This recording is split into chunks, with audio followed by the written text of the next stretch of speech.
My name is Jacob. I'm a 16-year-old kid who has cone rod dystrophy, and it affects my peripheral vision. In our family, driving, cars, all that is everything to us.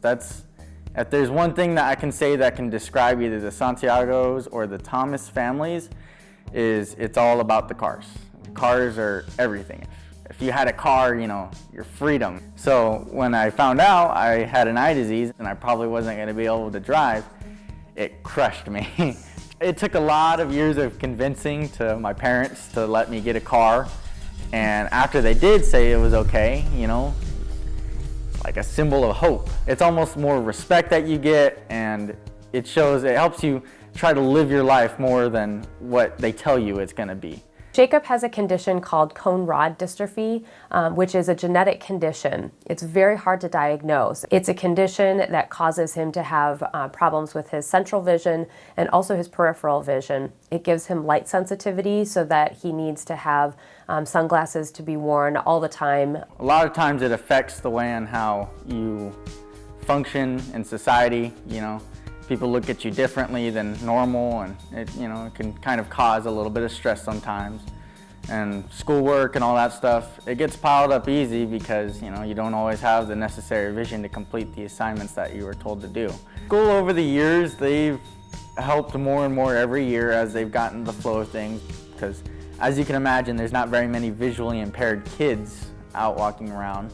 So it gets hard for the school district to be able to judge what a kid needs and what he doesn't need. Thank goodness there's VI teachers, which are visually impaired teachers that help teach visually impaired students. And they can kind of provide some perspective to the school districts and all that stuff. So as of right now, I do have a paraprofessional, which is pretty much a one-on-one aide, and she helps me throughout my whole day. Homework is a struggle. It's really hard. The strains throughout the day. Jacob's eyes, like when we look at something, we visually get it and we say, oh, that's a chair there, or oh, we read a sign, it says stop sign, we think stop. There's no work involved for it. But with Jacob, he's constantly working to see. So there's so many calculations he's doing just to be able to determine what something says. The Department of Rehabilitation representative referred us to WesternU for services to evaluate where Jacob's vision was at. Was there anything needed for Jacob to help him to be successful as a student so that he could be a functional adult and someday have a job, go to college, do everything that a normal person can do, and then contribute back to society. We met Dr. Napier, who we love. She's wonderful and great. We've also met some of the medical students there with Dr. Napier. And what they do is they do testing on Jacob's eyes, and they try to get his eyes to be able to see the best that they possibly can. The Sight Savers of America program is a fantastic program that we've been working with for a few years. What happens is that we identify people that will meet the qualifications of the Sight Savers program, which usually means kids that have a visual impairment, and we give their names to Sight Savers. Sight Savers has a process where they determine who will be a recipient of one of their electronic video magnifiers, and then they contact us so that we can coordinate it.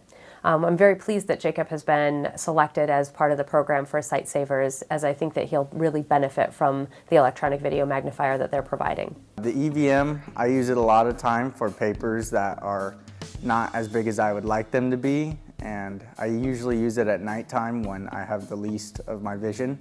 So it really helps, and I just use it for a lot of different things that are like hobbies. I use it for that a lot. If I need to see a small screw or I need to see a small piece for a model, it just really helps me out in that area because things are smaller. I have a really nice high school ministry pastor. Since the day I got into there, he's been always trying to help me out because he knows I'm visually impaired, and reading out of a book that's very small print because they're trying to fit in a lot of words isn't exactly the easiest. So what he's done for me is he's made large print copies of the main book that we're reading out of, just so that I can be able to see it and read along with everybody else too.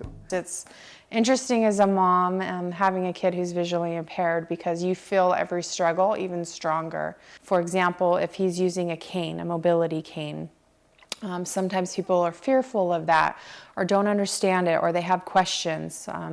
We also have situations where Jacob's so normal and he's still just a normal teenage boy that sometimes people don't realize he has an impairment, and they'll just think, oh, he's a normal kid and he doesn't need any extra help. My family was always there with me every step of the way. Most eye doctor appointments, they were all there with me, you know, to really just support me in the event that they said something was wrong, or, well, eventually they said something was wrong, but they were always there no matter what. And in terms of vision loss, they just accommodate everything. They adjusted their lives and their schedules according to what I had to do.